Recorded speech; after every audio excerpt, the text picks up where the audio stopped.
10 மணினா உசுருடுவே. நம்ம ஊர் கொட்டாய்க்கு சித்தி வட வந்திருக்குதாமா. அதுல எம்மராத லைட் போட்டுக்கிட்டே 10 மினிட் ரவுஸ் பண்றது ஒரே தமாசா இருக்குதுன்னு சொல்றாங்க. நான் என் ரூட்காரன் போறோம், நீங்களும் வர்றீங்களா?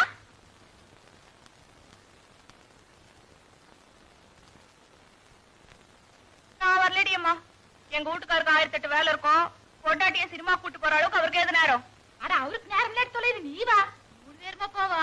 நீ உன்ற புருஷனோட சோடி சேர்ந்துட்டு போவ, நான் என்னத்துக்கு நடுவால?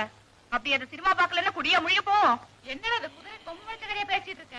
திருச்சிலிருந்து உனக்கு சினிமானா அவ்வளவு உசுரே, சோர்தனிய கூட மறந்துட்டு வருவ.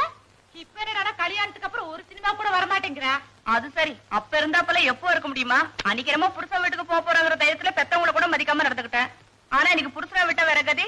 அதனால அவங்க ஆடுற ஆட்டத்துக்கெல்லாம் நாமளும் ஆடித்தானே ஆகணும். அவர் முசலுக்கு 3 கால்லாம் ஒவ்வொன்னு தலையாட்டணும். என்னைக்காச்சும் புத்தி வந்து 4 கால்லாம் அதுக்கும் தலையாட்டணும். போ பெரிய சினிமா. காலையில எழுந்து